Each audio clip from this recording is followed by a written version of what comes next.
Grabatzen ari garen unean gaueko 11:00 bederatzi minutu igaro diren honetan, Real Madridek eta Manchester Cityk Santiago Bernabéu futbol zelaian Madrilen jokatu duten Txapeldunen Ligako playoffetako itzuliko norgehiagokaren analisia egingo dugu. Real Madridek irabazi egin dio Manchester Cityri 3-1 emaitzarekin eta orokorrean 6-3 izan denez emaitza, merengeak final 8 izango dira beste urtebetez. Gogoratuko dugu aurreko jardunaldian zer egin zuten bi talde hauek euren ligetan, batetik Madrilek Osasunaren aurka bana berdindu zuen, epailearen polemika guzti hori eta bertatik etorri da eta oraindik ere hautsak asko arrotuko dituen gaia izango da, inolako zalantzari gabe, datozen asteetan oso erne ibili beharko gara, ea zer gertatzen den horrekin, eta bestalde Manchester Cityk bazirudien sentsazioak berreskuratu zituela, izan ere Newcastle 4-0 irabazi zion. 4-0 ez da irabaztea soilik, 4-0 egurtzea da, beraz hortxe Guardiolarenek ere bazirudien partidan edo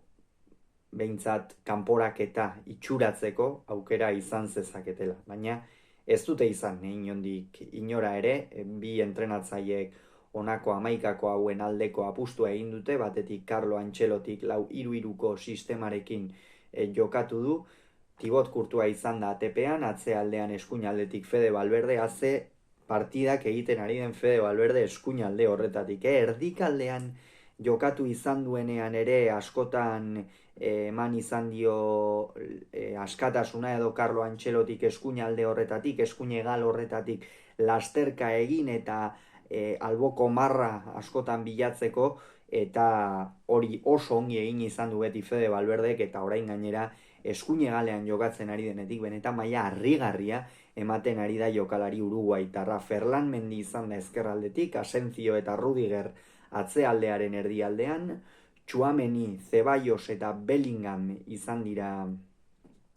zelai erdian, esango nuke Ceballos eta Tchouaménik euskarri bikoitz bat osatu dutela, eta euskarri bikoitza osatu duten, esango nuke bai Ceballosek eta bai Tchouaménik aspaldian egin duten norgehiagokarik onena izan dela gaurkoa, inolako zalantzari gabe,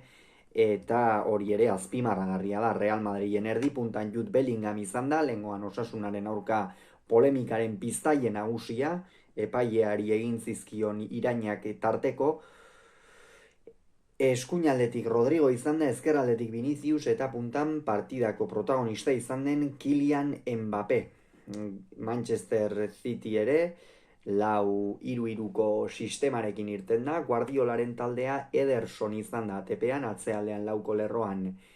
Kuxanovek jokatu du eskuinaldetik, Ruben Dias eta Stones izan dira atzealdearen erdialdean, Guardiol ezkerregaletik, euskarri moduan Nico González aritu da, Bernardo Silva eta Gundogan zelai erdian lagun zituela, eta goian eskuinaldetik Phil Foden, ezkerraldetik Savinho, eta goian Marmoush. Real Madridek errepaso bat eman dio Manchester Cityri. Hasieran egia da Guardiolaren taldea alegin duela aurrean presioa egiten, 4-5 jokalari zituen hor presioa, baina Real Madrid erraztasun handiegiarekin irteten zela esan daiteke, ez da bat ere eraginkorra izan, esango nuke fisikoki taldea ere ez dagoela ongi,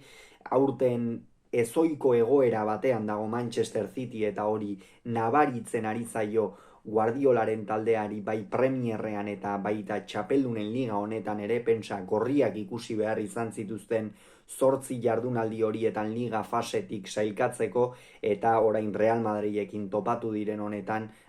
merengek xeatu egin dituzte. Lehen partidan Etihad Stadiumen askoz ere gehiago izan zen Real Madrid, eta gaurkoan Santiago Bernabeun ere askoz ere gehiago izan da Carlo Ancelotiren taldea. Eta gainera, Manchester City hasieran dominatzen hasi bada ere, 4. minuturako da Raúl Asensio Kylian Mbappéri bere zelaitik bizkarrez kontrolatzeko sekulako baloia sartu dio, sekulako akatsa egin dute Ruben Diasek eta Stonesek, eta hauxe da Manchester Cityren krisiaren zantzuetako bat, gol honetan ikusi da zenolako erraztasunarekin hartu dien aurre Kylian Mbappek, Ruben Dias esperientzia handiko erdiko atzelaria ez du erabaki ona hartu, oso zalantzati ibili da buruz errematatu edo ez, hori Kylian Mbappek berehala baliatu du eta areaz kanpotik gainetik pasata Ederson gainditu eta bat eta hutseko egin du. Jada kanporak eta erabakita zegoela edo esan zitekeen, azkenean lehengo astean ere Manchester Cityk ez zuen inondik inora ere kanporaketan sartzeko meriturik ere egin, badakigu kirola dela eta edozer gerta daitekeela, baina errealitatea ikusita, errealitatea oso bestelakoa izan da, eta gainera 7. minutuan albiste txarrak iritsi dira Guardiolaren taldearentzat, izan ere kolpe bat hartuta John Stones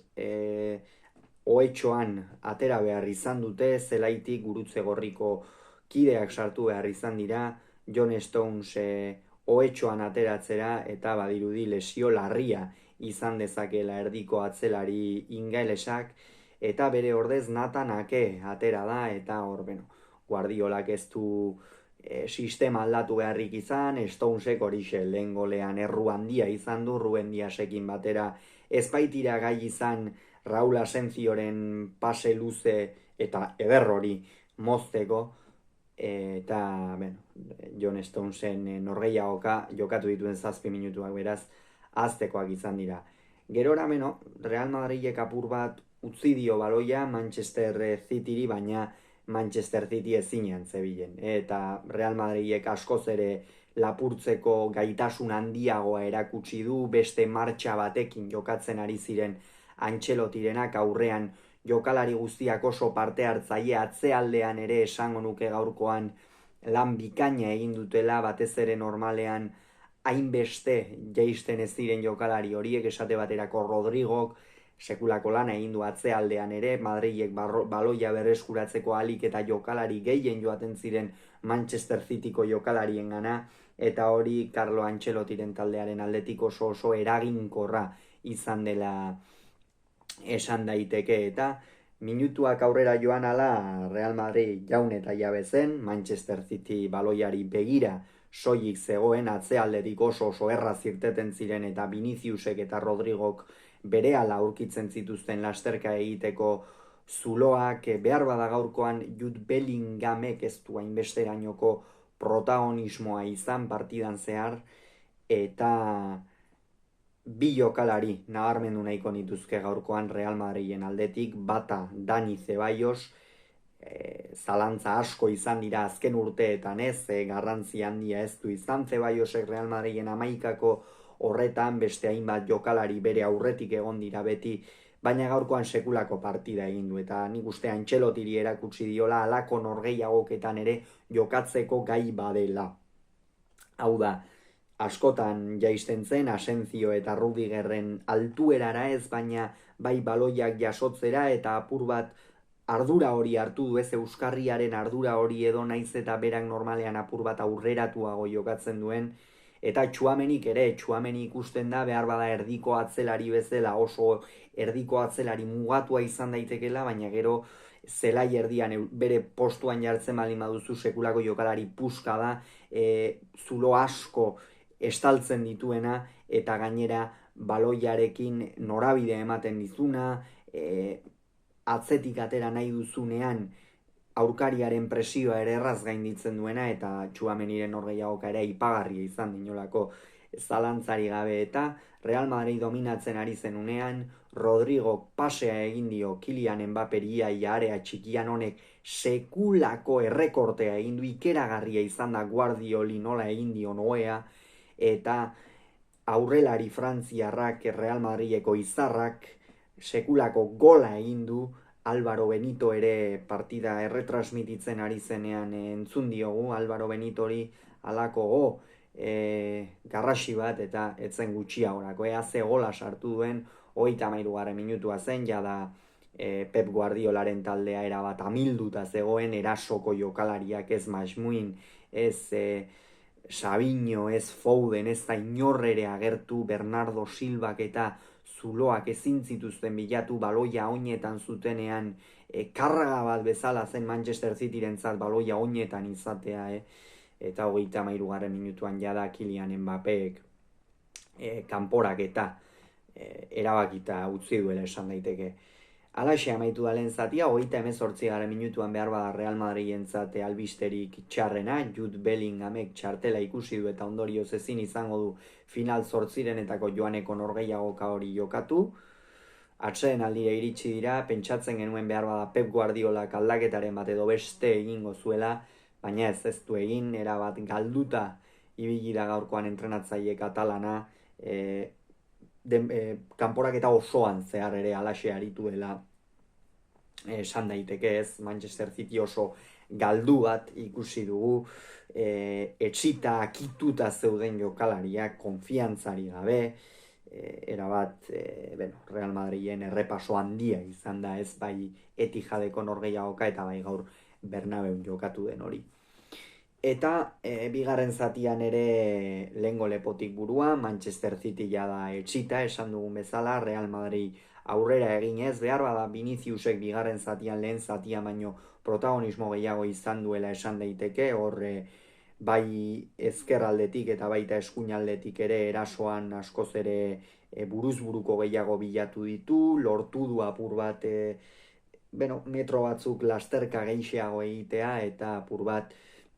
jokoan gehixeago sartzea eta 61. minutuan